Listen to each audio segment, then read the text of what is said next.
Assalamualaikum warahmatullahi wabarakatuh. Saya Amanda Setiani Dwi Megasari dari kelas 10-4 absen 5. Di video kali ini, saya akan membahas mengenai kinematika gerak. Sebelumnya, saya akan membahas sedikit tentang apa itu kinematika gerak. Benda dikatakan bergerak ketika benda mengalami perpindahan atau menempuh suatu jarak tertentu. Berdasarkan lintasannya, gerak terbagi menjadi 3 jenis, yaitu gerak lurus, gerak lingkar, dan gerak melengkung atau parabola. Nah, gerak yang akan kita bahas kali ini adalah konsep gerak lurus.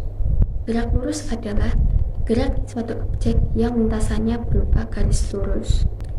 Jenis gerak ini disebut juga sebagai suatu translasi beraturan. Pada rentang waktu yang sama, terjadi perpindahan yang besarnya sama. Jadi itu saja pembahasan saya tentang kinematika gerak. Langsung saja, saya akan mempresentasikan mind map saya. Ini adalah mind map presentasi saya mengenai kinematika gerak lurus. Materi-materi yang ada pada kinematika gerak lurus adalah besaran gerak lurus, gerak vertikal, gerak lurus beraturan, dan gerak lurus berubah beraturan. Yang pertama, saya akan membahas tentang besaran gerak lurus. Besaran gerak lurus ada kecepatan, jarak, perpindahan, kelajuan, dan percepatan. Yang pertama, ada kecepatan. Kecepatan adalah cepat lambatnya perubahan kedudukan suatu benda terhadap waktu dan merupakan besaran vektor sehingga memiliki arah. Kecepatan dapat diukur dengan velocitometer. Rumus kecepatan adalah jarak dibagi waktu. Yang kedua, ada jarak. Jarak diartikan sebagai panjang lintasan yang ditempuh oleh suatu benda dalam selang waktu tertentu dan merupakan besaran skalar. Rumus jarak adalah kecepatan dikali waktu. Yang ketiga, ada perpindahan. Perpindahan adalah perubahan kedudukan suatu benda dalam selang waktu tertentu dan merupakan besaran vektor. Yang keempat, ada kelajuan. Kelajuan adalah cepat lambatnya perubahan jarak terhadap waktu.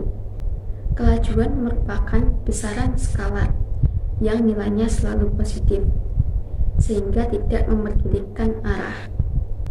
Kelajuan diukur dengan speedometer. Rumus kelajuan adalah jarak dibagi waktu.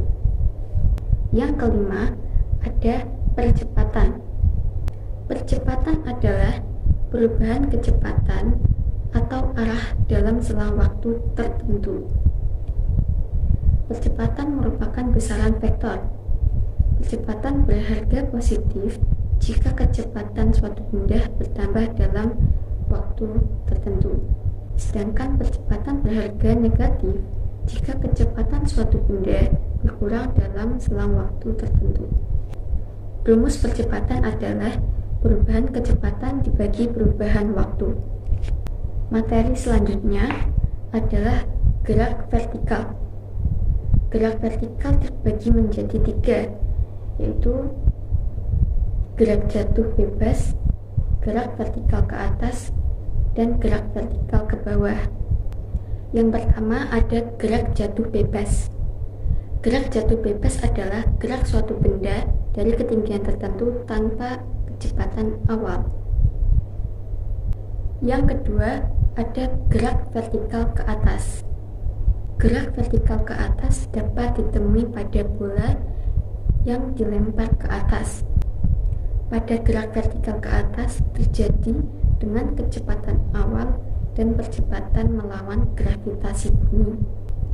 Yang ketiga, ada gerak vertikal ke bawah.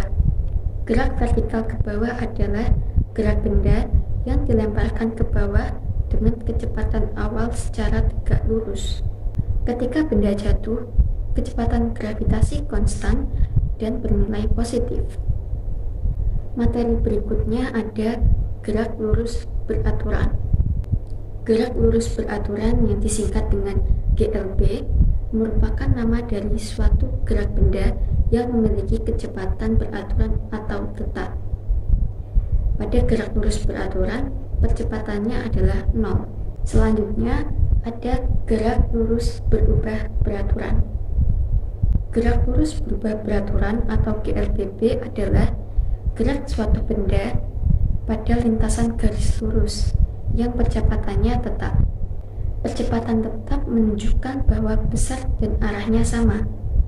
Selain itu, percepatan sesaat dan percepatan rata-rata juga sama.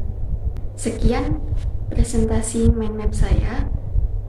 Terima kasih. Wassalamualaikum warahmatullahi wabarakatuh.